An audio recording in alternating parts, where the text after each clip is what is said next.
ફરીથી બોલવું પડશે. બધા મ્યુટ ફરીથી કરી દો ને, ચારેયની વ્યાખ્યા સામેનો કરી દો અવાજ સ્વામી. નથી આવતો. હાજી, ફરીથી એકવાર બોલી લો ને. જીવ જ્યારે કર્મ બાંધે છે સમયે સમયે, ત્યારે સમયે સમયે કર્મ બાંધતી વખતે કર્મનો ખાલી એક જથ્થો આવે છે. હા, અને એ જથ્થાનો આધાર છે તમે કઈ રીતે પ્રતિક્રિયાઓ આપી છે અને કેટલા પ્રમાણમાં પ્રતિક્રિયા આપી છે.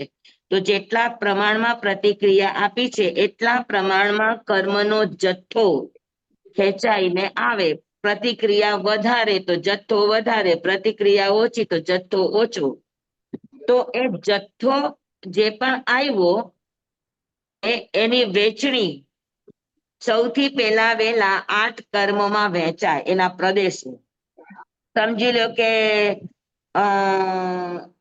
32,000 નો જથ્થો આવ્યો કે 48,000 નો જથ્થો આવ્યો કે જે પણ જથ્થો આવ્યો એ જથ્થાનું વિભાજન થાય. અને એ વિભાજન કઈ રીતે થાય આપણે નક્કી કર્યું કે જેની સ્થિતિ વધારે એને જથ્થો વધારે મળે. પણ અપવાદમાં એક વેદનીય કર્મ છે કે જેને સૌથી વધારે જથ્થો મળે, અને એનું કારણ છે કે 8 કર્મનું વેદનીય કર્મથી થતું હોવાથી હરેક કર્મ ભોગવતી વખતે વેદનીયની જરૂર પડશે, એટલે વેદનીયને સૌથી વધારે જથ્થો મળે. બરાબર? તો જેટલો જથ્થો આવ્યો એનો 1/3 એટલે 1/3 ભાગ વેદનીયને મળે. પછી જે 2/3 બચ્યા એમાંથી 1/3 મોહનીયને મળે. પછી જે એમાંથી 2/3 બચ્યા એમાંથી 1/3 જ્ઞાનાવર્ણીય, દર્શનાવર્ણીય અને અંતરાયની વચ્ચે મળે. ત્રણેયની વચ્ચે મળે. જે પણ જથ્થો 1/3 આવ્યો એ 3 માં વેચાય. પછી જે 1/3 છે એ નામ અને ગોત્ર બંનેની વચ્ચે વેચાય. અને પછી જે બચ્યું છે એ આયુષ્યને. તો આ રીતે વિભાજન થવું દલિકોનું ઓછા વધતા પ્રમાણમાં, એને પ્રદેશ બંધ કહેવાય. પછી જે દલિકોનો જથ્થો, જેવડો જથ્થો નાનો મોટો જથ્થો જે જે કર્મના ભાગે આવ્યો તો એમાં એની કર્મની પ્રકૃતિ એટલે સ્વભાવ, જેના ભાગે જેટલો જથ્થો આવ્યો એનો સ્વભાવ ઈ કર્મ પ્રમાણે થશે. નાના વર્ણીનો જથ્થો છે તો એ જ્ઞાનને અટકાવવાનું કામ કરશે, જ્ઞાનમાં અજ્ઞાન નહીં થવા દેવાનું કામ કરશે. તો એની પ્રકૃતિ પણ નક્કી થઈ. જથ્થો થયો એટલે જેટલો જેટલો જથ્થો જેને મળ્યો એની પ્રકૃતિ એટલે સ્વભાવ, એ નક્કી થવું આ પ્રકૃતિ બંધ છે. અને પછી જે જથ્થા જેને જેને જેટલા મળ્યા એની સ્થિતિ નક્કી થવી. પણ સ્થિતિ નક્કી, જેમ આપણે વિભાજન સૌથી વધારે વેદનીયને મળ્યું તો સૌથી વધારે સ્થિતિ વેદનીયને મળે એવું નહીં. સ્થિતિ વધારે કોને મળશે? તો કે જીવે બાંધતી વખતે જે કર્મના નિમિત્તે કર્મ બાંધ્યું અને જેવા રસથી બાંધ્યું એ પ્રમાણેની સ્થિતિ ઈ જથ્થાની વધારે થશે. સમજી લ્યો કે એને વેદનીય કર્મ બાંધ્યું તો જથ્થો વેદનીયને વધારે વધે. કોઈએ નામ કર્મ બાંધ્યું તો જથ્થો ભલે વેદનીય અને એ જે ક્રમ પ્રમાણે મળે, પણ સ્થિતિ સૌથી વધારે વેદનીયની બંધાશે.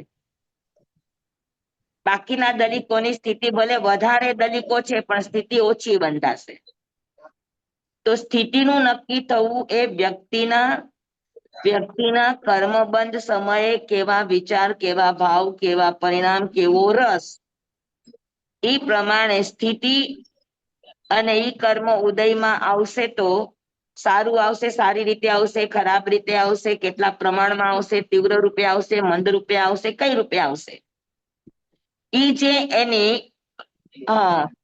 પરિણામની સ્થિતિ અને રસ દેવાની તાકાત જીવ જે નિમિત્તે કર્મ બાંધે છે અને જેવા રસે બાંધે છે એની વધારે આવશે. સમજાણું? જી. તો સ્થિતિ અને રસ એટલે કર્મના ફળ, આ સૌથી વધારે જીવના પરિણામ ઉપર આધાર રાખે. અને પ્રદેશ અને પ્રકૃતિ આ જીવના પ્રતિક્રિયા ઉપર આધાર રાખે કે જીવ કેટલા પ્રમાણમાં પ્રતિક્રિયા કરે છે. સમજાણું બધાને? પણ જે કર્મ બંધાણું એનું આ 4 વિભાજન થયું પછી શું થાય ઈ કર્મનું? હવે આપણી આજે સ્વામી, નવો વિષય. સ્વામી હા એક જી. વખત પાટીમાં લખી દો ને આટલું. શેનું બેના? આ તમે રસ ને પ્રકૃતિ ને ઈ કીધું ને ઈ. Okay okay okay.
જુઓ, પ્રદેશ અને પ્રકૃતિ જીવની પ્રતિક્રિયા કેટલા પ્રમાણમાં થઈ છે તેના પ્રમાણમાં આવે. હા, બરાબર છે. તો જીવે વધારે પ્રતિક્રિયા કરી તો જથ્થો મોટો આવે, પ્રતિક્રિયા ઓછી કરી તો જથ્થો નાનો આવે. તો જથ્થો જેટલા પ્રમાણમાં આવ્યો એનું 8માં વિભાજન થાય અને એનો સ્વભાવ નક્કી થાય. તો આ બે વસ્તુ પ્રદેશ અને પ્રકૃતિ એ તમે કેવું રિએક્શન કરો છો એના ઉપર ડિપેન્ડ કરે છે. બરાબર?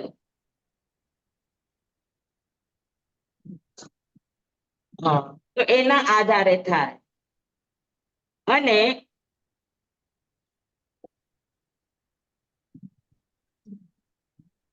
અને સ્થિતિ અને રસ, સ્થિતિ અને રસ, આ રસ એટલે તીવ્ર કે મંદ, તીવ્ર કે મંદ ફળ દેવાની તાકાત. તીવ્ર કે મંદ ફળ દેવાની તાકાતને રસ કહેવામાં આવે છે. તો સ્થિતિ અને રસ એ જીવનો કર્મ બાંધતી વખતે કેવો રસ હતો, રસ કેવો હતો, એકદમ આમ હરખાઈને કર્યું તું કે કચવાતા મને કર્યું તું કે દુખી મને કર્યું તું? તો કર્મ જીવનો કર્મ બાંધતી વખતે જેવો રસ હતો એના ઉપર નિર્ભર કરે છે. સમજાણું? હા, ધન્યવાદ સ્વામી. હા, એટલે પ્રકૃતિ અને પ્રદેશ એ જીવની ક્રિયા, મન વચન કાયાની ક્રિયા કેટલા પ્રમાણમાં છે એ પ્રમાણે નક્કી કરશે. ઓછો કે વધતો, અને સ્થિતિ લાંબી કે ટૂંકી, કર્મ દેવાનું ફળ તીવ્ર કે મંદ, આ નક્કી કરશે જીવના પરિણામની ધારા. જીવના પરિણામ કેવા હતા? એકદમ એક્સ્ટ્રીમ હતા કે સો હતા? એક્સ્ટ્રીમ હોય તો કર્મ કયું બાંધે છે, નિમિત્ત કયા કર્મનું છે? જ્ઞાનાવરણીયનું છે, દર્શનાવરણીયનું છે, વેદનીયનું છે, મોહનીયનું છે, નામનું છે, ગોત્રનું છે કે આયુષ્યનું છે?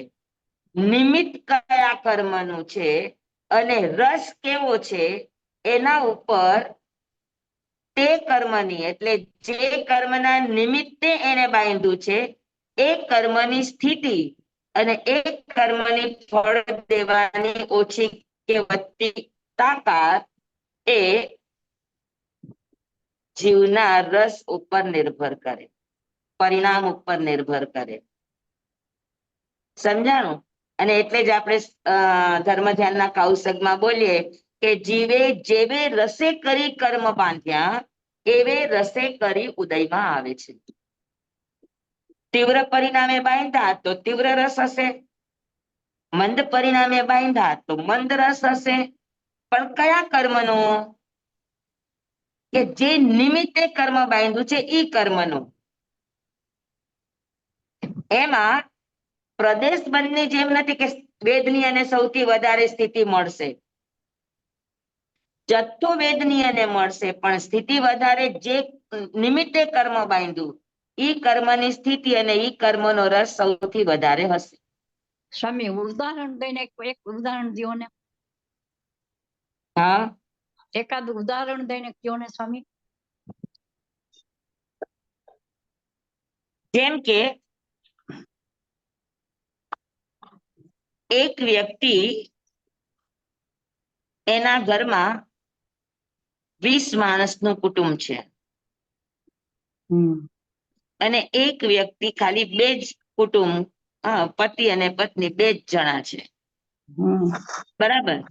તો સ્વાભાવિક છે કે શાક સુધારશે કે અથાણા બનાવે કે જે પણ ક્રિયા કરશે તો પરિવાર મોટો છે તો એને ક્રિયા પણ કેટલી કરવી પડશે? મોટી કરવી પડશે. વધારે કરવી પડશે ને. હા, એને 20 જણા હોય તો એને કાંઈ 5 કિલો શાક થી કે 1 કિલો અથાણાથી થશે? ના સ્વામી. ના થાય. તો એની ક્વોન્ટિટી વધારે. એની ક્વોન્ટિટી વધારે હશે. ઈ બેન રસોઈ કરશે તો એને 2-2.5 કિલો શાક કરવું પડશે. એટલા વનસ્પતિ કાંઈ ના જીવું, એટલા પાણી ના જીવ, એટલા બીજા જીવું, એટલા વધારે એને એની સાથે એને કામ કરવું પડે. પડે કે ન પડે? હા સ્વામી. અને 2 માણસનું કુટુંબ છે એને કેટલું કરવું પડે? એ તો 100 ગ્રામ. હા, તો ક્વોન્ટિટી કોની વધારે, પ્રતિક્રિયા કોની વધારે? 20 માણસ વાળાની. બરાબર છે કે 20 માણસના કુટુંબને વધારે ક્રિયા કરવી પડે. તો જેટલા પ્રમાણમાં ક્રિયા કરે કર્મનો જથ્થો એટલા પ્રમાણમાં વધારે આવે. આ નિયમ છે. બરાબર? તો જથ્થો આવવો કે ન આવવો એ તમારી ક્રિયા ઉપર આધાર રાખે કે તમે ક્રિયા ઓછી કરી છે કે વધારે કરી છે. તમે 2 કિલો શાક સુધાર્યું છે કે તમે 100 ગ્રામ શાક સુધાર્યું છે. સમજાણું? પણ 2 કિલો શાક સુધારનારના ભાવ કેવા હતા કે મારો પરિવાર મોટો છે એટલે મારે વધારે કરવું પડે છે. બાકી આ બધા જીવો સાથે મારો મૈત્રી ભાવ છે, મારે એની સાથે કોઈ વેરભાવ નથી. મારું કર્તવ્ય છે, મારી ડ્યુટી છે, એટલે મારે આ કરવું પડે છે. એવા ભાવથી એક એક જીવની સાથે મૈત્રી કરતા કરતા, ખમતખામણા કરતા કરતા એ 2 કિલો કે 2.5 કિલો શાક કે અથાણા કરે. અથાણા કરે તો એને 10-10 કિલો, 20-20 કિલોના અથાણા કરવા પડતા હોય. બરાબર? તો કરે બધું જ. એટલે જથ્થો એનો વધારે છે એટલા જીવોની સાથે એને વધારે હિંસાના કામ થાય, એટલી સબ્જી વધારે એને કાઢવી પડે, એટલી કેરી કે વગેરેના અથાણા એને વધારે કરવા પડે. તો જથ્થો એનો મોટો છે પણ એ કર્તવ્ય ભાવે કરે છે. હા હા ફરજના ભાવે કરે છે. અને બીજી ઓલી બે જ વ્યક્તિ છે એ ખાલી 100 જ ગ્રામ શાક સુધારે છે કે ખાલી એક બે જ કાકડીનું ઈ શું કહેવાય સલાડ કરે છે. હા 1 કિલો કેરીનું જે અથાણું કરે છે. એટલે એની ક્વોન્ટિટી કેટલી બધી ઓછી અને આની ક્વોન્ટિટી કેટલી બધી વધારે. તો હા સ્વાભાવિક છે કે જથ્થો કયો વધારે લેશે, કોણ વધારે લેશે? 20 કુટુંબ 20 વાળી કે બે જણના 20 કુટુંબ વાળી? 20 વાળી સમજાણું તમને? હમ. નિયમ આ છે. હા પણ ઓલી કર્તવ્ય ભાવથી કરે છે અને આ કરે છે કયા ભાવથી? તો કે રસ રેડીને કરે છે. હા બરાબર. હા કે મારા જેવું તો અથાણું કોઈનું નહીં, ને મારા જેવું તો શાક સુધારતા કોઈને આવડે નહીં, ને મારા જેવું તો શાક બનાવતા કોઈને આવડે નહીં. એકદમ તીવ્ર રસ રેડીને એ કામ કરે છે. ઓહ હા બરાબર. તો હા જથ્થો કોનો વધારે? તો કે વધારે કરવા વાળી. હા શાક ઓછું પણ સુધાર્યું તીવ્ર સ્થિતિ કોની વધારે? તેને ઓછું શાક સુધાર્યું એનું 2 માણસ વાળાનું. સમજાણું બરાબર? હવે આ બે જણાનું કર્મ ઉદયમાં આવ્યું ને વેદનીય કર્મના નિમિત્તે હા એને વધારે અને ઓછું એવું કર્મ બાંધ્યું. બરાબર. અને મોહનીય કર્મ બે રાગ દ્વેષ કર્યા, ખૂબ વખાણ કર્યા. તો એમાં કસાયનું વધારે નિમિત્ત હતા, કસાયના પ્રમાણ વધારે હતું. અને નિમિત્ત હતું એને ક્રિયાનું, એટલે એનું વેદનીય કર્મ હતું. તો સ્થિતિ કોની વધારે આવશે? રસ રેડીને કર્યું એને. એને રસ રેડીને આ બે માણસ. વેદનીયની. અને રસ વધારે કોનો આવશે? તો કે એને જેટલા પરિણામ રેડીને એને અસાતા આપવાનું કામ કર્યું હતું એટલે અસાતા વેદનીય કર્મ બંધાશે. અને અસાતા વેદનીય કર્મ એને તીવ્ર રસથી કર્યું હતું તો એની સ્થિતિ વધારે બંધાશે અને આની સ્થિતિ ઓછી બંધાશે. હવે બે કર્મ ઉદયમાં આવ્યું તો થાય શું? તો કે જેને ક્વોન્ટિટી વધારે હતી એને 105 ડિગ્રી તાવ, એના શરીરમાં કેન્સર આવ્યું. અને આના શરીરમાં કઈ જ નહીં, ખાલી ટાઇફોઇડ તાવ આવ્યો. અને શું કહેવાય, આને 5 ડિગ્રી તાવ અને આને ખાલી 1 કે 1.5 તાવ એટલો જ રહેતો હતો. સમજાવું તમને આ ક્વોન્ટિટીનું? હા સ્વામી. અને આને કેન્સર ને આને ટાઇફોઇડ. સ્વામી પણ કોને કેન્સર થયું? વધારે જેને વાળીને જેને 20 કિલો કર્યું એને સમજાવવા માટે છે. હા બરાબર છે. બરાબર. આવ્યું એના મોટા પ્રમાણમાં, હા દર્દે મોટું ને પ્રમાણે મોટું. બરાબર. પણ એને દયા ભાવે બધું કામ કર્યું તો શું થયું? તો કે એને તાવ આવ્યો 1 અને 2 દિવસ આવ્યો અને હજુ તો સ્ટાર્ટિંગ નું જેને કેન્સર આવ્યું અને એમાં એને ગુરુની કૃપા મળી. અમારા આ કિસ્સા થયેલો છે એટલે તમને કહું છું. હા. અને ગુરુદેવ પાસે આવ્યા, માંગલિક લીધું અને ઓપરેશન કરવાનું ડોક્ટર કે છે, ગુરુદેવ કે કાંઈ ઓપરેશન કરવું નથી, થઈ જશે સારું. અને 15 દિવસની અંદર એનું કેન્સર, એનું તાવ આ બધું જ મટી ગયું. અને આજે એ ટનાટન જીવન જીવે છે. ક્યાંય રોગમાં, ક્યાંય નખમાંય એને કેન્સર નથી અને ક્યાંય એને તાવે નથી. વાહ. અને ઓલાને ટાઇફોઇડ છે અને ટાઇફોઇડ એટલો બધો દુખાવો છે, એટલી બધી પીડા છે, શરીરમાં તૂટ થાય છે, માથાના સખત દુખાવો છે અને 1.5 તાવ નોર્મલ થતો નથી ને આ 1.5 તાવ એનો 45 દિવસ રહ્યો.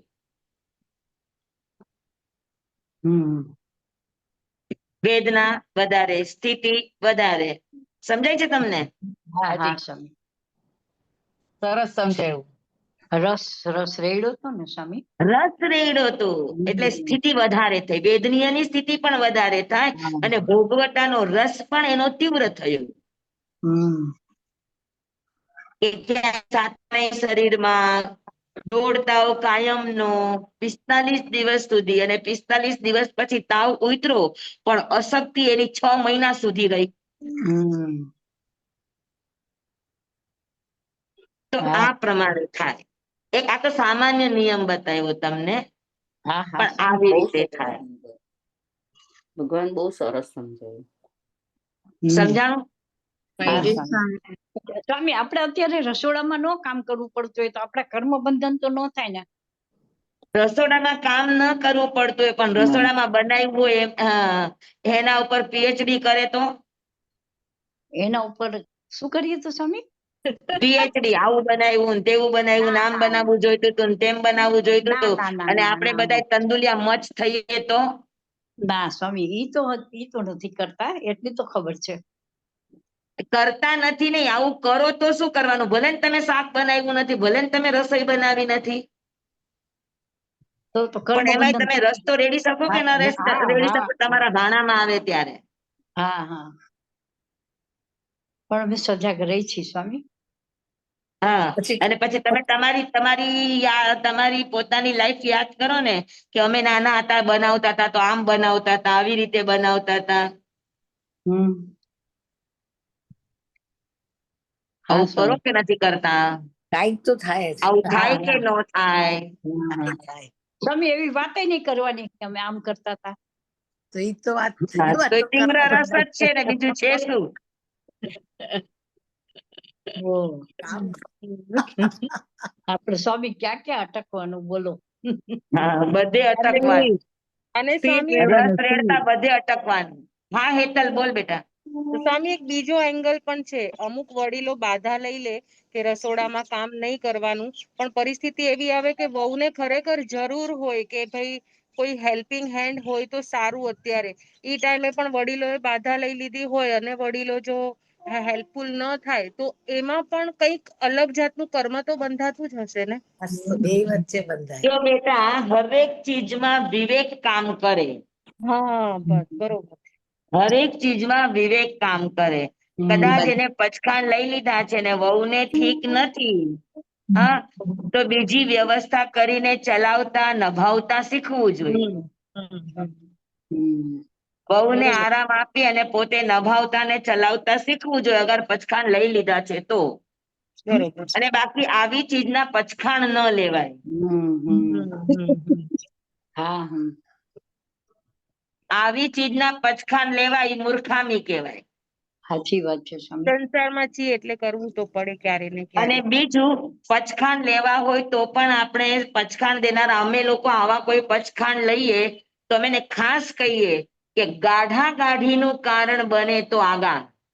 હમ. સિચ્યુએશન આખી વિપરીત બને. હવે સમજી લ્યો કે આ તો કઈ નથી, પોતે પચખાણ લઈને બેઠા અને પાછળથી વહુને રોગ આવ્યો અને મૃત્યુ પામી, ઘરે કોઈ કરનારું નથી, શું કરશે માજી? સાચી વાત છે. શું કરશે? તો પચખાણ એવા ન લેવા કે જેને ભવિષ્યમાં તોડવાનો વારો આવે. હા. એની કરતા જે બનાવે છે એ ચલાવી લેવું, એમાં નુક્સ ન કાઢવા, એમાં ફરિયાદ ન કરવી, એમાં કોમેન્ટ્સ ન કરવી, અને જે છે એને ખૂબ ક્ષમતાપૂર્વક ખાઈ લેવું, પી લેવું, અને કદાચ કોઈ કરતા હોય તો એને સમજાવવાનું કે કરી દીધું ને એનો ઉપકાર માનો. હમ. અને જે પણ બનાવી દીધું છે એને સારા ભાવથી જમો. હા, હમ. એવું કરાય તો એનું કર્મ ખપે. ખપે. સમજ્યા? હા સ્વામી. તો હરેક ચીજની અંદર વિવેક કામ કરે. બરાબર છે. તો સમજાય કે બધાને બરાબર? હા, હા સ્વામી. કયા કર્મોનું નિમિત્ત છે અને રસ કેવો છે એના ઉપર સ્થિતિ અને રસ અનુભાગ નક્કી થાય. અને હમ. કેટલા પ્રમાણમાં ક્રિયા કરી છે એના પ્રમાણમાં પ્રદેશ અને પ્રકૃતિ નક્કી થાય. હમ. એટલે કહી શકાય કે યોગથી પ્રકૃતિ અને પ્રદેશ બંધ થાય હમ. અને કચાઈથી સ્થિતિ અને રસ બંધ થાય. હમ.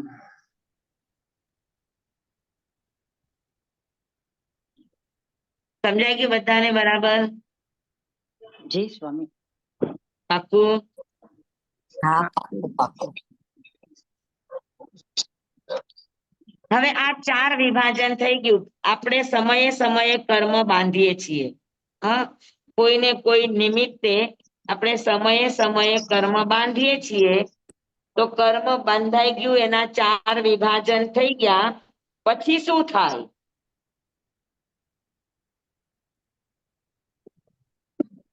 પછી ઉદયમાં તો આવે કે ને. પછી એ કર્મ તરત ઉદયમાં નથી આવતું. હમ.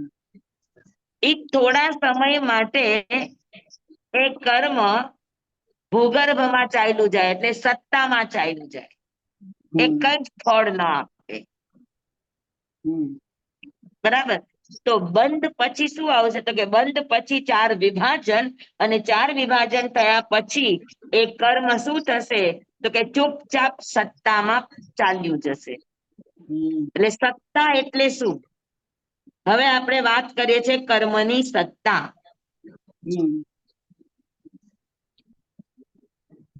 સત્તા એટલે શું?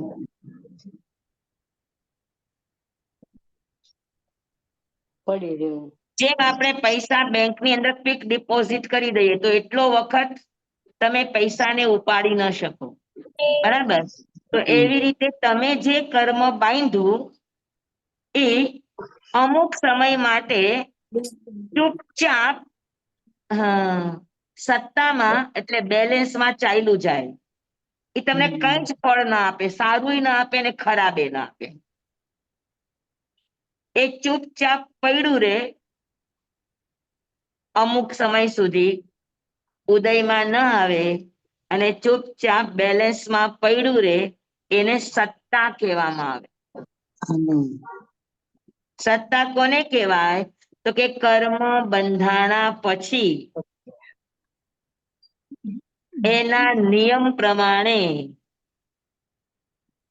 જ્યાં સુધી ઉદયમાં ન આવે ત્યાં સુધી ચૂપચાપ પડ્યું રહે. બેલેન્સમાં પડ્યું રે, એને સત્તા કહેવાય. એને સત્તા કહેવામાં આવે. હમ. સમજાઈ ગયું બધાને? હમ. સત્તા હા. એટલે શું? સત્તા એટલે બેલેન્સ. હમ.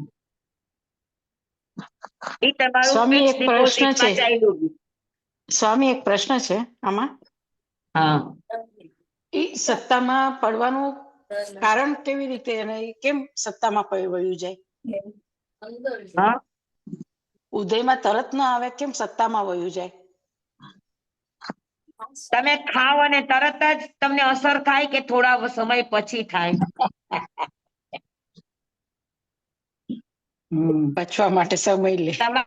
તમારી વાયુ પ્રકૃતિ છે, અને તમે રસ ખાધો તો તરત જ તમારા પેટમાં ગોટો ચડે કે થોડીક વાર પછી ચડે? થોડીક વાર પછી ચડે. પછી ચડે. શું કામ થોડીક વાર પછી પછી ચડે? તરત કેમ ન થાય? ખાધું એટલે એનું પાચન થાય, પછી એનો. તો બસ કર્મ એ પાછવા પડે ને. જી સ્વામી. એટલે તરત ખાધું અને તરત આપણને જેમ અનુભવ નથી થતો, એવી રીતે તરત કર્મ બંધાણું ને તરત ઉદયમાં નથી આવતું. થોડા સમય માટે, ઓછામાં ઓછું અંત મુહૂર્ત, પણ એ ચૂપચાપ પડ્યું રે, જીવને કોઈ જ ફળ ન આપે, ઈ અવસ્થાને સત્તા કહેવામાં આવે. જી સ્વામી. બરાબર? Thank you. તો કર્મ હા, ધન્ય. બંધાયા પછી જેટલો સમય ચૂપચાપ બેલેન્સમાં પડ્યું રે, એક પણ જાતનું ફળ ન આપે, કર્મની આવી અવસ્થાને સત્તા કહેવામાં આવે છે. સમજાઈ ગયું જી બધાને? સ્વામી. હા જી જી સ્વામી. સ્વામી. એકદમ બરાબર. બરાબર. સ્વામી, તો સત્તા અને અબાધાકાર એ બંને શબ્દ હવે આવશે, હવે એ આવશે. એક એક શબ્દ આપણે સમજવાની કોશિશ કરીએ છીએ. આમાં આપણા ઘણા નવા પણ છે. હા, તો એને એક એક વસ્તુ, એને સત્તા જેવા શબ્દ પણ સાંભળ્યા નથી. હમ. સમજાય કે બધાને? સત્તા, હા સ્વામી. સત્તા એટલે શું? કે બાંધેલું કર્મ એના નિયમ પ્રમાણે થોડા સમય માટે ફળ ન આપે. ચૂપચાપ પડ્યું રે, એને શું કહેવામાં આવે? સત્તા. સત્તા. તો કે એને સત્તા કહેવામાં આવે. સત્તા એટલે બેલેન્સમાં છે, ફિક્સ ડિપોઝિટમાં છે. બરાબર? તો એટલે એ જે ફિક્સ ડિપોઝિટ ની અંદર કર્મ ચાલ્યું જવું એને સત્તા કહેવામાં આવે. આટલી વાત બધાને સમજાઈ ગઈ એટલે આગળ વધુ. હા જી હા સ્વામી. બરાબર? અને બેલેન્સમાં ગયા પછી અમુક સમય સુધી કાંઈ જ ફેરફાર ન થાય ને અમુક સમય પછી આપણી સાધના દ્વારા આપણે એમાં ફેરફાર કરી શકીએ. એક કારણથી સત્તાના બે પ્રકાર પડે. એક છે અચલિત સત્તા અચ્છા.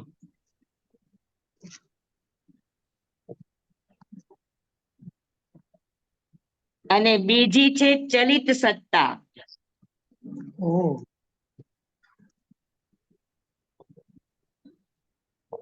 સત્તાના બે પ્રકાર, અચલિત સત્તા અને ચલિત સત્તા.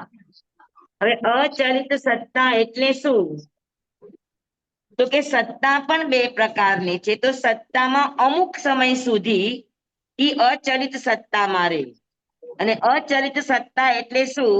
કે કર્મ બાંધ્યા પછી એ ગમે તેવી તપસ્યા કરે, સાધના કરે, પણ કર્મના કોઈ પણ પ્રકૃતિ, પ્રદેશ, સ્થિતિ કે અનુભાગ આ ચારેયમાં એકોયમાં ઈ ફેરફાર કરી શકે નહીં. કર્મની આવી સ્થિર અવસ્થાને, કર્મની આ બેલેન્સની અવસ્થાને અચલિત સત્તા કહે છે. અને અચલિત સત્તાનું જ બીજું નામ છે અબાધાકાર.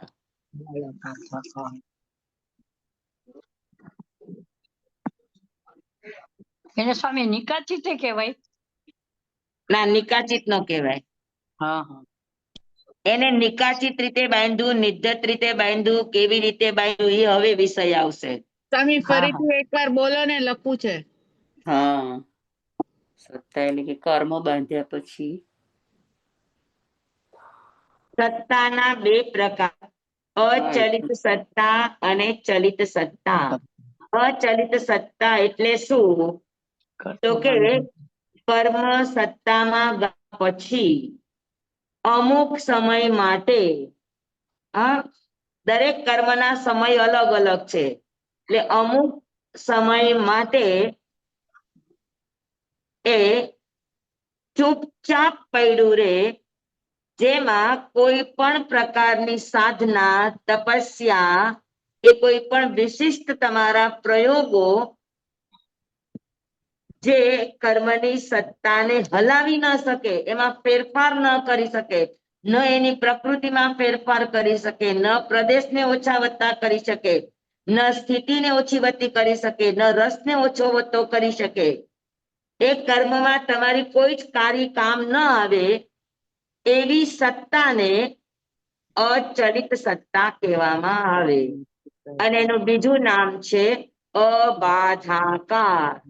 જે કર્મ કોઈ પ્રકારની બાધા, પીડા, ફળ આપે નહીં, સત્તાની આ અવસ્થાને અબાધાકાર અથવા તો અચલિત સત્તા કહે છે. સમજાણું બધાને? હા સ્વામી.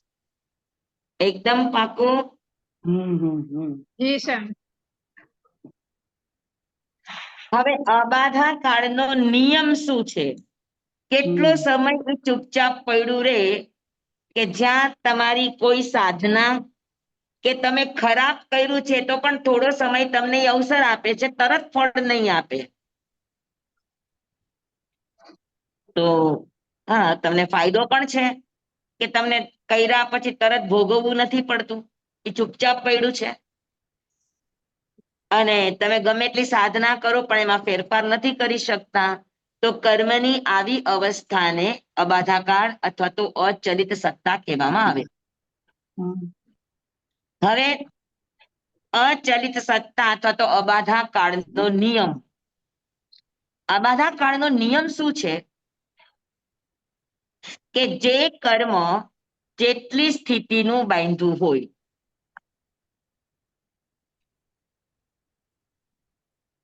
જે કર્મ જેટલી સ્થિતિનું બાંધ્યું હોય, ઓછામાં ઓછું 1 ક્રોડા-ક્રોડી અને વધુમાં વધુ 30 ક્રોડા-ક્રોડી, 20 ક્રોડા-ક્રોડી, 10 ક્રોડા-ક્રોડી, 70 ક્રોડા-ક્રોડી, 40 ક્રોડા-ક્રોડી, જે પણ ક્રોડા-ક્રોડીના હિસાબમાં જે પણ કર્મ બાંધ્યું છે એની માટે નિયમ છે કે જેટલા ક્રોડા-ક્રોડી સાગરોપમનું કર્મ બંધ એટલા 100 વર્ષ, એટલા 100 એટલે 100, એટલા 100 વર્ષ એ ચૂપચાપ પડ્યું રહે અબાધા કાળમાં. આ અબાધા કાળનો નિયમ છે. સમજી લ્યો કે 1 ક્રોડા-ક્રોડી સાગરોપમનું કર્મ બાંધ્યું તો એનો અબાધા કાળ કેટલો? તો કે 1 ક્રોડા-ક્રોડી એટલે 100 વર્ષ, 2 ક્રોડા-ક્રોડી તો 200 વર્ષ, જેટલા ક્રોડા-ક્રોડી એટલા 100 વર્ષ, 10 ક્રોડા-ક્રોડી એટલે 100 વર્ષ એટલે 1000 વર્ષ, 20 ક્રોડા-ક્રોડી એટલે 2000 વર્ષ, 30 ક્રોડા-ક્રોડી એટલે 3000 વર્ષ, 70 ક્રોડા-ક્રોડી એટલે 70,000 વર્ષ. જેટલા ક્રોડા-ક્રોડી એટલા 100 વર્ષ. હા, 10 ગુણ્યા 100 એટલે 1 ક્રોડા-ક્રોડી. હા, 1000. 10 ગુણ્યા 100 એટલે 1000. 1000 ક્રોડા-ક્રોડી નું થયું ને એટલે 1 ના, ક્રોડા-ક્રોડી. 1000 ક્રોડા-ક્રોડી નહીં, 1000 વર્ષ. ઓકે 1000. જેટલા ક્રોડા-ક્રોડી સાગરોપમ છે એટલા 100 વર્ષ. ઓકે 7 ક્રોડા-ક્રોડી છે તો 7000 વર્ષ. તો જે કર્મ બાંધે ક્રોડા-ક્રોડી સ્વામી, પર જ બાંધે. ના સ્વામી, સ્વામી, સોરી 7 ક્રોડા-ક્રોડી 70 ક્રોડા-ક્રોડી સાગરોપમ છે તો 70 100 એટલે 7000 છે ને તો 7000. 70 ક્રોડા-ક્રોડી હોય ત્યારે 7000 વર્ષ. હા, તો 1 અને 2 ક્રોડા-ક્રોડી એટલે ક્રોડા-ક્રોડી કેટલું હોય તો થયું? 200 વર્ષ.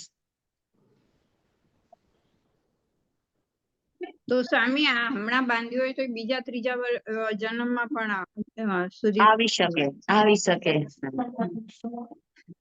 વધુમાં વધુ કેટલા ક્રોડા-ક્રોડી? હા, વધુમાં વધુ કેટલા ક્રોડા-ક્રોડી? 70 વધુમાં વધુ કેટલું એમ? સમજાતું નથી તમારો અવાજ. વધુમાં વધુ કેટલા ક્રોડા-ક્રોડી? વધુમાં વધુ 70 ક્રોડા-ક્રોડી એટલે 7000 વર્ષ.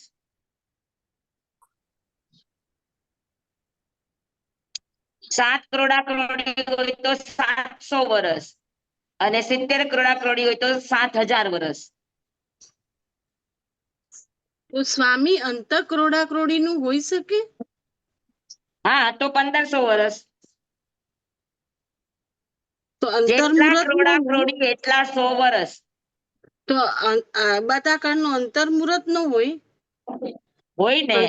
આ તમને શું કીધું મેં કે જેટલા 1 ક્રોડા-ક્રોડી થી લઈને 70 ક્રોડા-ક્રોડી સુધીનું કર્મ હોય તો જેટલા ક્રોડા-ક્રોડી સાગરોપમનું કર્મ એટલા 100 વર્ષનો અબાધા કાળ હોય. અને 1 ક્રોડા-ક્રોડી થી ઓછું એટલે અંત ક્રોડા-ક્રોડી, અંત મુહૂર્તનું કર્મ બાંધ્યું હોય, 1 વર્ષનું બાંધ્યું હોય, 10 વર્ષનું બાંધ્યું હોય, 50 વર્ષનું બાંધ્યું હોય, 100 વર્ષનું બાંધ્યું હોય, અંત ક્રોડા-ક્રોડી સાગરોપમનું કર્મ બાંધ્યું તે 1 ક્રોડા-ક્રોડી ની અંદર ત્યાં સુધીના જે પણ કર્મ બંધ છે એ બધાનો અબાધા કાળ અંત મુહૂર્તનો. બરાબર. સમજાણું? એ હમણાં પણ આવી શકે. હા, ઈ બદલાવી શકે. હા, અચ્છા. અને કે એ અંત હમણાં પણ મુહૂર્ત નો અબાધા કાળ, જેમ કે અર્જુન માળી, હા એનો અબાધા કાળ અંત મુહૂર્ત નો જ હશે ને, એટલે તરત જ કર્મ ઉદયમાં આવ્યા ને 6 મહિનામાં તો એ બધા એને પાર પામી ગયા. હા. તો સ્વામી આ અબાધા કાળ શેના ઉપરથી કેટલા ક્રોડા-ક્રોડી એ કેવી રીતે શેના ઉપરથી થાય? અરે તમને હમણાં તો સમજાયું, તમે લોકો સમજો ને. હા, હમણાં તમને શું સમજાયું કે જેટલા ક્રોડા ક્રોડી સ્થિતિનું કર્મ બાંધ્યું. અચ્છા, એ સ્થિતિ ઉપર આવે ને. એ સ્થિતિ કોના ઉપર આધાર કરે? તમે કેવા પરિણામ કર્યા હતા, કેવો રસ કર્યો, તો એના ઉપર આધાર રાખે. એટલે એમ નહીં, એટલે જેવો સિંચાઈ રસ કરો એવી ને તો સ્થિતિ, જેવી સ્થિતિ એ પ્રમાણે અબાધા કાળ. ઓકે. સમજાણું? એટલે સમજાણું? 20 જણાનું કામ કર્યું તું કુટુંબમાં હતા તો એટલો લાંબો થાય ને એનો અબાધા કાળ. નહીં, જેવી સ્થિતિ કોના ઉપર નિર્ભર છે? વાત ઉપર. યોગ તો ઉપર. હા, તો સ્વામી 20 વ્યક્તિનું કામ કર્યું એના ઉપર સ્થિતિ નિર્ભર છે કે રસ લેડીને કામ કર્યું એના ઉપર સ્થિતિ નિર્ભર છે? આપણે આ સત્તામાં પડેલા કર્મ જે છે એને બહાર લાવવા ખેંચવા માટે એટલે કે નિર્જરા કરવા આપણે પ્રતિક્રમણ કરીએ, એ કરીએ તો ઈ આ અંતર્મુહૂર્તતા છે કાંઈ ને જ કામ ન આવે. અબાધા કાળને તમે હલાવી ન શકો. અંતર્મુહૂર્ત અભાતા કાળને પણ નહીં. તમે અંતઃક્રોડા ક્રોડીનું બાંધ્યું હોય તો અંતઃમુહૂર્ત આવે. અંતઃક્રોડા ક્રોડી તો બાંધ્યું ન હોય તો ખબર ન હોય પણ સ્વામી આપણે પ્રયત્ન કરતા હોય તો પ્રયત્નથી કાંઈ કામ ન ચાલે, ક્રિયાથી કામ ન ચાલે, પરિણામની ધારાથી કામ ચાલે. તો ઈ પરિણામની ધારા ક્રિયા એટલે શું તમારી સ્વામી? એટલી જિમ્મેદાર, પરિણામ જિમ્મેદાર છે. કેમ કે રસ તમારા કસાય ઉપર નિર્ભર કરે છે. હા, તો સ્વામી આ નિર્જરા નો થાય આપણા કર્મની? હા, કર્મની નિર્જરા નો થાય? સત્તામાં પડેલા કર્મ હોય એની જેમ આપણે મેં કેરીનું તમને શું દર્શન. કીધું? અબાધા કાળની નિર્જરા ન થાય. હા હા, તમે લોકો પૂરું નથી સાંભળતા એવું મને લાગે છે. ના ના સ્વામી આ તો સમજવા પ્રશ્ન માટે. પૂછવામાં તમે જેટલી ઉતાવળ કરો છો એટલી સમજવામાં ઊંડાઈ નથી કરતા. મેં તમને શું કીધું કે જેટલી સ્થિતિનું કર્મ હોય એટલા 100 વર્ષ નો અબાધા કાળ પડે. હવે 1 ક્રોડા ક્રોડીનું હોય તો 100 વર્ષનો અબાધા કાળ પડે તો 100 વર્ષ સુધી એમાં ફેરફાર ન કરી શકે. ગમે એ ક્રિયા કરે, ગમે એ સાધના કરે, ફરક ક્યારે પડશે કે જેવા એના 100 વર્ષ પૂરા થયા અને એ ચલિત સત્તામાં આવ્યું પછી એમાં ફેરફાર શક્ય છે, એ પેલા નથી. આપણે છે ને આગળનું સમજવામાં જે સમજવાનું છે ને એ ભૂલી જઈએ છીએ. મેં તમને શું કીધું કે અહીંયા આપણી પાસે નવા વિદ્યાર્થીઓ છે, આપણે ક્રમથી જઈ રહ્યા છે, તો જેટલું સમજાવીએ એટલામાં જ તમારી બુદ્ધિને દોડાવવું. જી સ્વામી સાચી વાત છે. સમજાય છે તમને?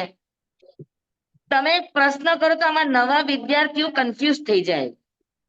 એકવાર આખો વિષય સમજી લ્યો પછી પ્રશ્ન કરો. બરાબર છે. મને એવું લાગે છે કે વચ્ચે વચ્ચે તમારા પ્રશ્નથી આગળની વાતને લઈને હોય છે, તો નવા સમજનારા છે ને કન્ફ્યુઝ થાય. હવે તમને એટલી વાત તો સમજાય ને કે 1 ક્રોડા ક્રોડીમાં ખાલી 100 વર્ષનો અબાધા કાળ છે, તો બાકીની સ્થિતિ શું છે? એ પણ સત્તા જ છે.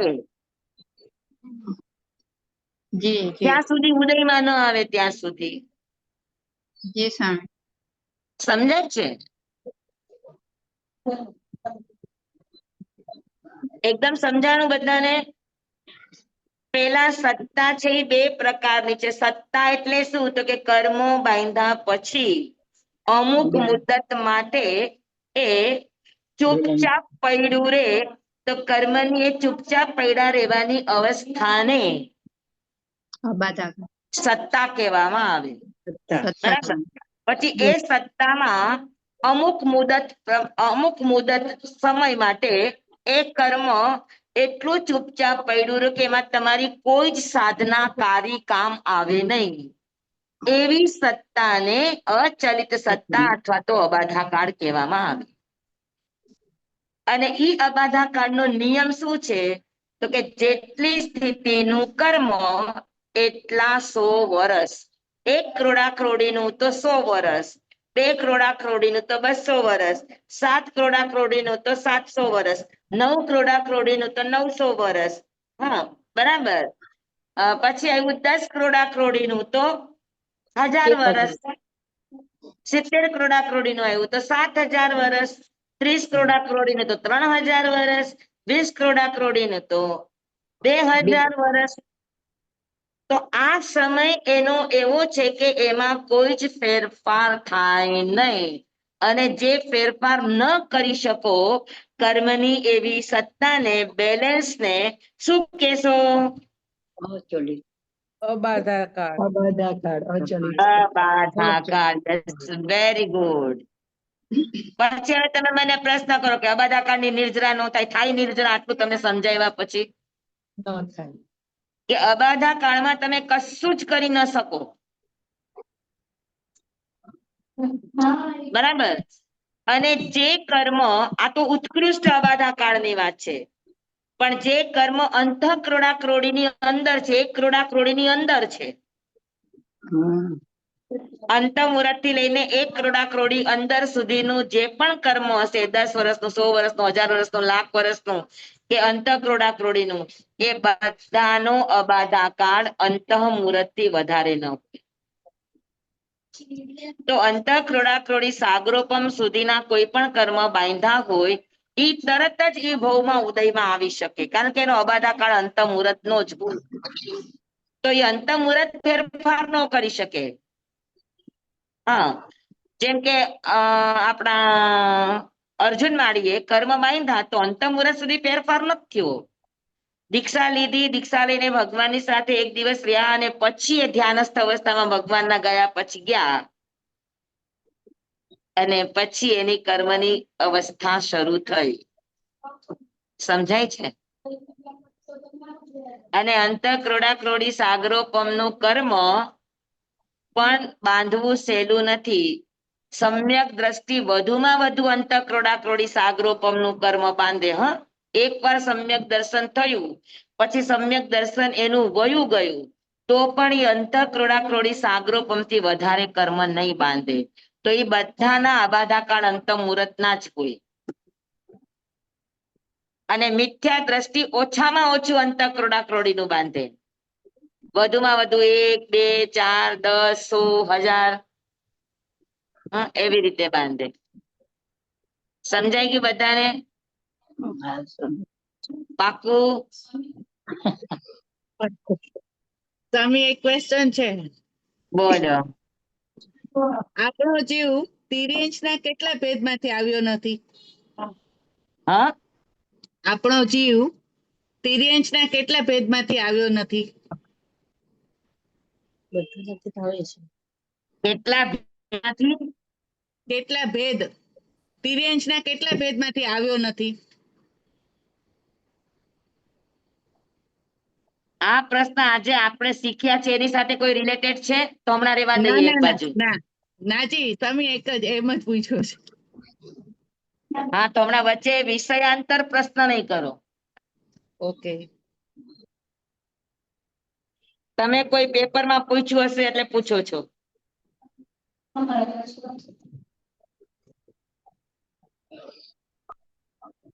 સમજાઈ ગયું બધાને બરાબર? અબાધા કાળ સમજાઈ ગયો બધાને બરાબર? હા, તો જ્ઞાનાવર્ણીય, દર્શનાવર્ણીય અને અંતરાય આ 3 કર્મની સ્થિતિ 30 કરોડા ક્રોડી સાગરોપમની છે, તો એનો વધારેમાં વધારે અબાધા કાળ 3000 નો પડે. અને અંત મુહૂર્ત થી અંત કરોડા ક્રોડીનું બાંધ્યું હોય તો એનો અંત મુહૂર્ત નો અબાધા કાળ પડે. તો અબાધા કાળનો નિયમ છે કે જગન્ય અંત મુહૂર્ત, પણ અંત મુહૂર્ત કયા કર્મનો અબાધા કાળ પડે? તો કે અંત ક્રોડા ક્રોડી સાગરોપમ સુધીનું કર્મ બાંધ્યું હોય તો. અંત ક્રોડા ક્રોડી સાગરોપમ થી વધારે એટલે 1 કરોડા ક્રોડી, 1 કરોડા ક્રોડી સાગરોપમમાં એક સમય ઓછો એને અંત ક્રોડા ક્રોડી સાગરોપમ કહેવાય. હા, અને એનાથી વધારે જાય તો 1 કરોડા ક્રોડી, 2 કરોડા ક્રોડી, એટલે 1 કરોડા ક્રોડી સાગરોપમ થી જેટલી સ્થિતિના કર્મ બાંધ્યા હોય વધારે, એ બધાનો અબાધા કાળ જેટલા ક્રોડા ક્રોડી એટલા 100 વર્ષ. સમજાણું બધાને? જી સ્વામી. પાકું? સ્વામી આપણને ખબર કેમ પડે કે આ આપણે અંતર ક્રોડા ક્રોડી છે કે અબાધા કાળનો ક્રોડા ક્રોડી છે? આપણે સમ્યક્તિ હોય તો આ બધું વિચારવાનું, અને આપણું રસ એડા વગરનું કર્મ થતું હોય તો આ બધું વિચારવાનું. બાકી આપણો બધે રસ તીવ્ર છે, મિથ્યાત્વ છે ત્યાં સુધી આપણા કર્મ બંધો ઓછી સ્થિતિના થતા નથી. અને સમકીતી આપણે પાયમાં છીએ કે નહીં, હવે આપણે પોતે વિચારી લેવાનું. અને હા તો એના ઉપર નિર્ભર કરે. પરિણામથી ભૂલ કરે ને એના આટલા ઓછા સ્થિતિના કર્મ ન બંધાય. પરિસ્થિતિથી કર્મ બંધાય ઈ જ ઓછી સ્થિતિના બંધાય. બાકી આપણને અંદર કાંઈ પણ થાય એટલે અંદરથી તરત જ જે આપણને આમ ઉકળાટ આવી જતો હોય, અંદરથી તરત જ આપણા પરિણામની ધારામાં બદલાવ આવી જતો હોય, પરિણામની ભૂલ હોય તો ઈ 1 કરોડા કરોડથી ઓછા કર્મ ન બાંધે. બરાબર? હા સ્વામી. હા, 4:45 થઈ ગયા, આપણો ટાઈમ પૂરો થયો. હા, હા અને સ્વામી. મારી આમાં બેટરી પણ ડાઉન થઈ ગઈ છે, એટલે જલ્દી જમવાઈદમ કરી લઉં. જમવાઈદમ વચામીને મીનાખરમ વચાખરમ પયા હીનમ. અબાધા કાળની વાત પૂરી થઈ છે. હવે આપણી ચલિત સત્તાની વાત આવશે. હા સ્વામી. જમવાઈદમ વચામીને મીનાખરમ વચાખરમ પયા હીનમ વિનય હીનમ જોગીનમ ગોસહીનમ સુઠ્ઠુ દિનમ દુઠ્ઠુ પડી છે. કાલે કૌ સજાવ, કાલે ન કૌ સજાવ, સજાય સજાયમ સજાય ન સજાયમ. ભણતા ગણતા ચિંતવતા વિચારતા સુણતા સાંભળતા જ્ઞાનીઓના અનંત અનંત ભાવો છે, અનંત અનંત પર્યવો છે, અનંત અનંત ગમા છે, અનંત અનંત નહીં છે, અનંત અનંત નિક્ષેપ છે, અનંત અનંત રહસ્ય છે, અનંત અનંત ખુલાસાઓ છે.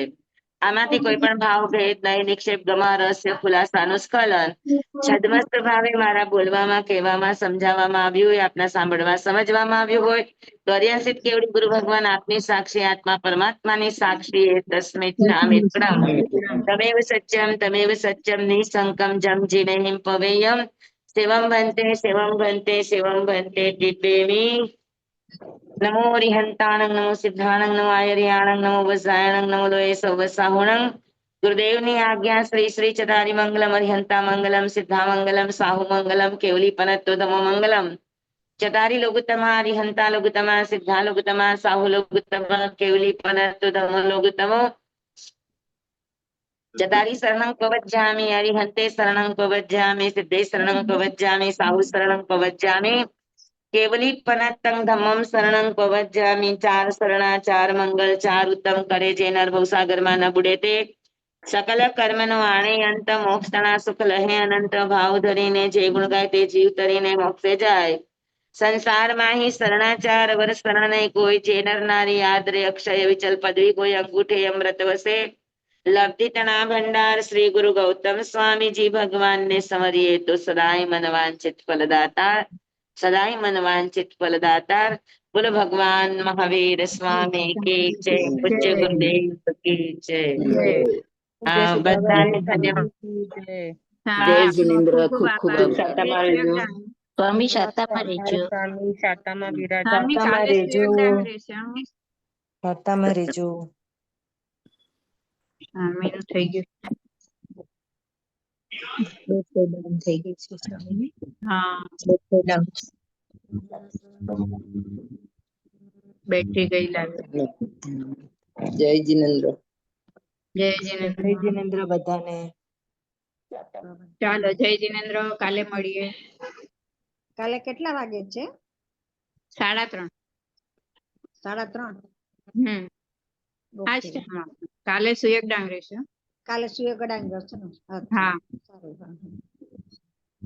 14મી શ્રેણીમાં આવે છે, સમજાઈ ગયું. કરું છું બંધ.